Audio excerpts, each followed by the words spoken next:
Hey, good morning. It's Diana here with Taptail Greenway, and I am out here live over at Amon Creek Natural Preserve down here at the South Pond because today we are going to talk about wetlands and the food web. So I just want to give you a little show here.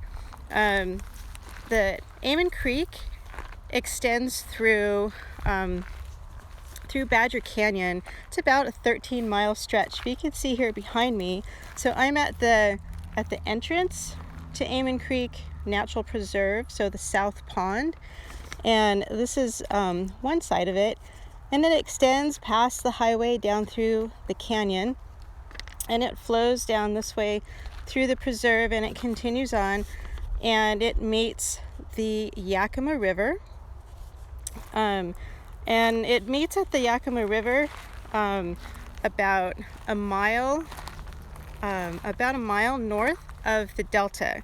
And so the delta is where the Yakima River meets up with the Columbia River. So today we're going to talk about the wetlands here. And I'm going to flip the screen. So you might want to close your eyes for 1 second. If I can get the screen to flip. There we go. All right, so you might recognize this shot. This is the picture I shared yesterday. So the wetlands are a very diverse ecosystem, and they're inhabited by a number of organisms. And we're going to go over the food chain today. So we're going to break down some of the levels of the organisms that live here in the wetlands. So we have producers, consumers, and decomposers. So the first one are the producers. Now you can see all the producers are the plants and the algae that are along the plants growing along the waterway, the edge of the water. And you can see all the algae that's growing on the water. Now there's a lot more algae right now, probably because high temperatures, longer days, a lot more sunlight, and so the water is a little bit more still, and it just seems to be producing a lot more of the algae. But that's okay, because then the consumers come in, and that's what the consumers eat.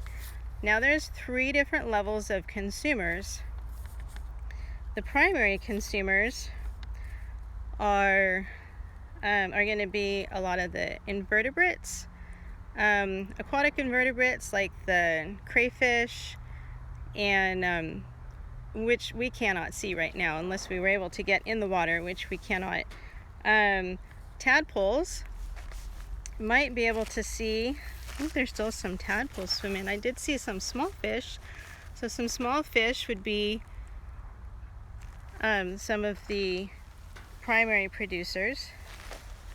Let me see if I can get just a little bit closer without trying to disturb anybody. So tadpoles, small fish. I don't know if you can see on the surface of the water, there's a lot of little fish. Some other primary producers are also some turtles, muskrats, beavers, and ducks. So primary producers, primary consumers are going to be the herbivores, and so they eat plants. The herbivores eat the plants, which are the producers. So the next level for consumers we have are the secondary consumers. And so those are going to be the frogs. And so yeah, I did say tadpoles as a primary consumer, but now that they've become frogs, now they've moved up to being a secondary consumer. So now they'll eat the smaller invertebrates.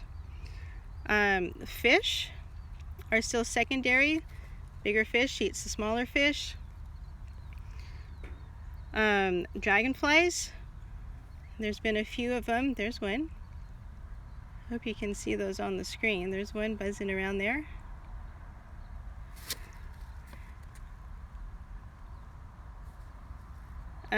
So dragonflies, and then the aquatic birds like the herons, the egrets, and the kingfishers. So they all eat the fish that are in the water that are primary consumers eating the producers. Now we have tertiary consumers as well. Can anyone guess what those would be? So the tertiary consumers are going to be the animals that eat the primary and the secondary consumers. So those being the raptors. Oh, there's one right there. Not a raptor, a dragonfly. And I've not seen any today. We get a lot of raptors in this area in the winter time. That's a really, really good time to come out to see some of the raptors. And so those would be some of the hawks. We get red-tailed hawks. We've seen Swainson hawks. Owls, actually, sometimes we've seen some great horned owls out here. Try to see if I can get a little peek around here.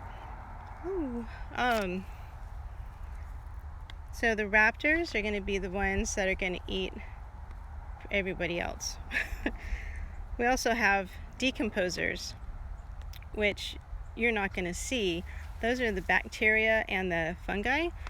But they play a very important part too, because they eat the dead plants and animals that are in here. And I know you might think, oh, that sounds really gross, but it's a really vital part of the process, because they provide the fertilizer for the producers, which are what? The plants and algae, that's right. So it's a big cycle, very important cycle. I'm trying to get a little bit closer to the water slowly so that you can see there are a lot of frogs in the algae there. I'm going to try to zoom a little bit really slow so you can see them, maybe.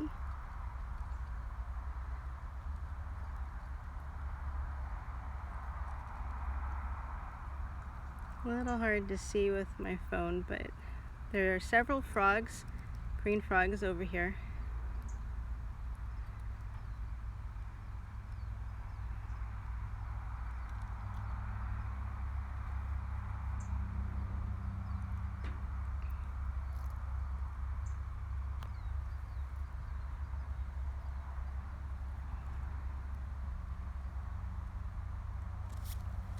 I don't know if you can see into the water, but there are a lot of small fish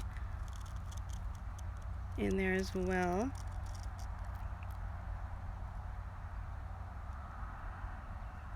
Probably no tadpoles at this time of year, but there were a lot in there earlier. You see a little frog poking his eyes up over there. And just before I came on live, there was I think it was a night heron that flew in to the reeds just past the stand in the middle, and you can see some ducks over there. So a good spot for the ducks, because what are they eating? They are eating a lot of the algae that you see floating around there. So this is a very, very busy place for the wildlife. Very important place for them as well. It's not just a feeding ground, but a breeding ground as well, a nursery.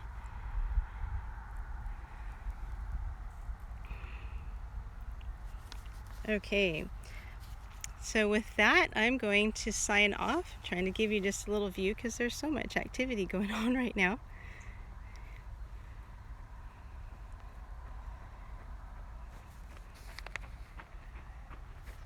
A lot of dragonflies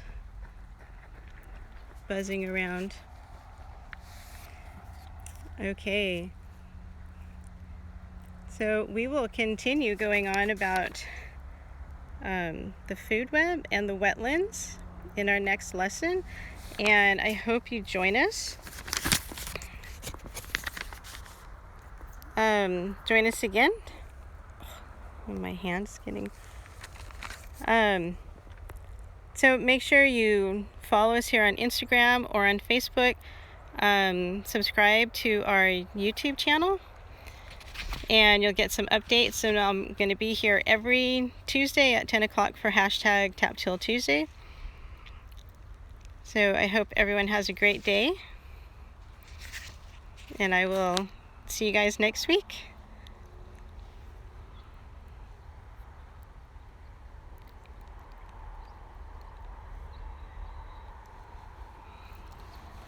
Yes. Oh, and there it is.